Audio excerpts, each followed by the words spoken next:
tout le monde est dégoûté, surtout la jeunesse. Les jeunes, ils sont dégoûtés, il n'y a pas de travail. Il y a une chose que j'ai remarqué beaucoup en ce moment, c'est que j'ai l'impression qu'ils n'aiment plus leur pays. Ils n'aiment pas leur pays, ça y est, c'est fini. Ils préfèrent partir ailleurs et aller chercher du travail ailleurs. Voilà. Quand on écoute le Tunisien, le Tunisien de base, il dit moi j'aime pas la Tunisie, je veux partir. Voilà. لكن شطر الشباب الكل حرق مشى لإيطاليا مشى لفرنسا ما عادش يحب يقعد لهنا على خاطر ما فماش خدمة مش هو ما خاطر ما يحبش البلاد. Je suis d'accord, mais pourquoi faire là-bas? Qu'est-ce qu'ils vont faire là-bas? Est-ce que vous pensez que tous ils travaillent là-bas? حكينا عليهم شوي. Je vais vous raconter moi. Le Tunisien, quand il part d'ici, il a à peu près 25 ans, 27 ans, 28 ans. Il n'a jamais travaillé de sa vie. Quand il va arriver en Europe, vous pensez qu'il va travailler? Le seul qui réussit à travailler en Europe, c'est celui qui a travaillé ici. Vous prenez un jeune, un maçon, qui a travaillé la maçonnerie en Tunisie, quand il va aller en France, il va travailler, parce qu'il sait ce que c'est le travail. Mais les autres, la plupart, ils n'y arrivent pas. S'ils n'ont pas de diplôme, ils n'ont pas de métier en main, qu'est-ce qu'ils vont faire? Ils vont aller travailler pour un artisan au noir, il ne sera pas payé, il va galérer, etc. etc. Qu'est-ce qu'il va faire? C'est pas mieux qu'il travaille pour son pays? Ah, c'est ça que je comprends pas moi. Le mieux c'est qu'il travaille pour son pays. Il pense qu'il va trouver mieux en France ou en Italie. Mais la France ça commence à être la misère. Même en Italie c'est la misère. Il y a beaucoup de chômage pour les gens qui vivent déjà là-bas. À moins qu'il y a des Tunisiens qui sont venus depuis 5 ans, 6 ans. Eux, ils ont un métier en main. Ils sont plombiers, maçons. Ces gens-là, ils réussissent. Parce qu'il y a du travail dans la plomberie et la maçonnerie. Mais les autres, qui n'ont pas de diplôme, qui n'ont pas de métier, qu'est-ce qu'ils vont faire? لكن ديما تقعد حلم الشاب التونسي الغربة حلمه أوروبا يعني حتى يمشي غاديك ما فماش خدمة عارف روحه باش يتشرد في المرحلة الأولى لكن تقعد ديما حلمه إنه يمشي غادي لأوروبا. C'est ça le problème, c'est que les jeunes Tunisiens ils rêvent. Il y en a qui réussissent, je ne veux pas vous dire qu'il y en a qui ne réussissent pas, il y en a qui réussissent. Mais il y en a beaucoup qui dorment dans les parcs, qui mendient, qui demandent de l'argent, qui sont devenus drogués et allez voir dans les prisons, il y en a beaucoup aussi maintenant dans les prisons. يعني شطر الشعب اللي حرق وين تو؟ Moi je pense dans les prisons, dans les parcs, ou en train de demander, et l'autre moitié ils travaillent. Ils ont réussi à travailler, etc. C'est tout. Maintenant quelqu'un qui a connu le vol, par exemple ici, il va aller en France. S'il n'arrive pas à travailler au bout de 6 mois, qu'est-ce qu'il va faire? Eh ben, il va commencer à voler. Voilà, c'est tout. الدولة الفرنسية كيفاش قاعدة تتصرف مع العباد اللي تجي لغاديك عن طريق الهجرة غير شرعية؟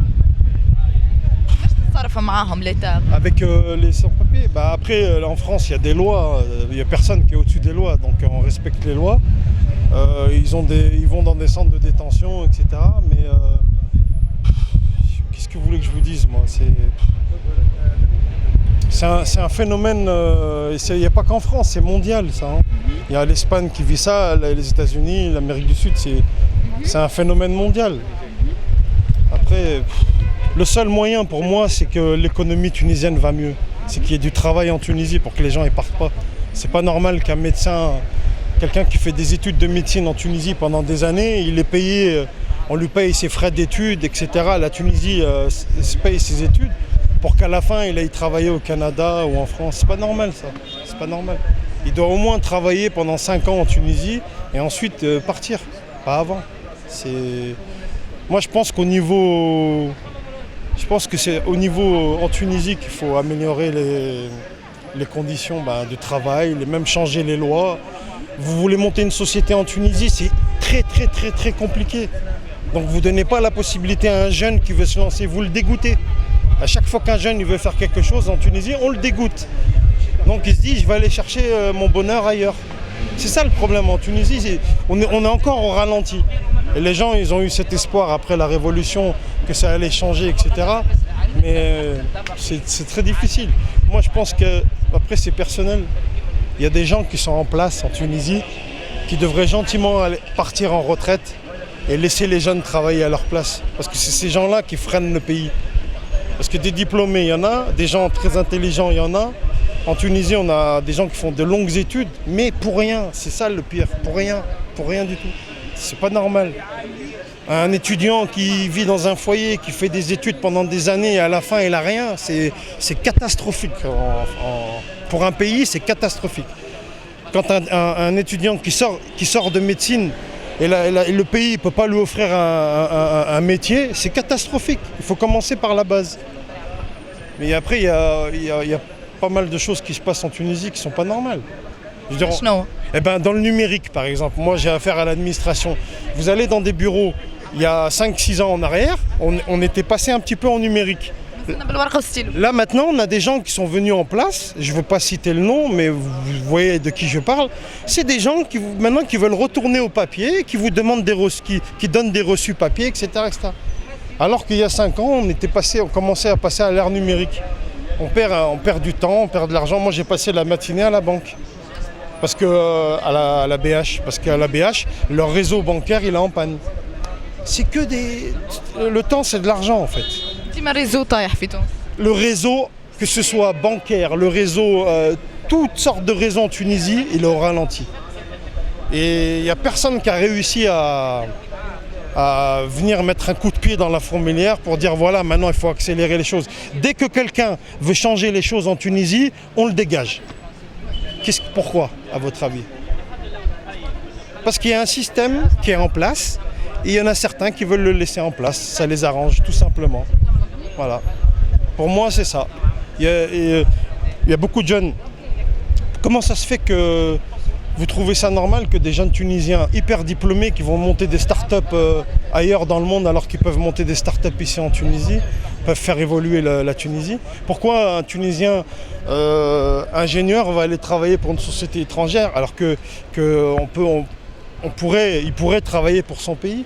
Pourquoi on fait venir des gens pour transformer des produits qui sont en Tunisie alors qu'il y a des gens qui peuvent le transformer? C'est ça qui n'est pas normal. C'est que nous, on a, je sais pas, moi je vous donne un exemple, je veux dire que ce soit dans le pétrole, le phosphate, n'importe quoi, on a toujours besoin des gens extérieurs pour transformer les choses. Alors qu'on a des gens qui sont compétents en Tunisie, ils peuvent transformer les choses. Moi, vous savez, à chaque fois que je prends l'avion, à chaque fois que je tombe sur des gens étrangers, que ce soit français ou allemands, etc., qui viennent, des techniciens, des ingénieurs qui viennent travailler en Tunisie. On n'a pas de techniciens, on n'a pas d'ingénieurs en Tunisie. Mais c'est pourquoi on va payer le double, hein? J'étais dans l'avion, je vous donne un exemple tout simple. J'étais dans l'avion avec un technicien pour venir pour faire les mises à jour sur les péages et les entretiens de péage. Voilà. Les entretiens, les mises à jour de péage, voilà, il a une mission de 2 semaines, il vient, alors il faut lui payer le voyage, il faut lui payer... On n'a pas des techniciens qui peuvent le faire, ça?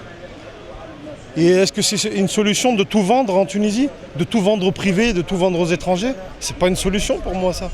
Qu'est-ce qui va rester aux Tunisiens? Qu'est-ce qui va rester aux Tunisiens? Même la terre, elle n'appartient plus aux Tunisiens. Qu'est-ce qui va rester?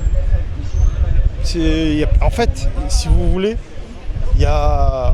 pour résumer, pour moi, il n'y a rien qui va. Il n'y a rien qui va en Tunisie.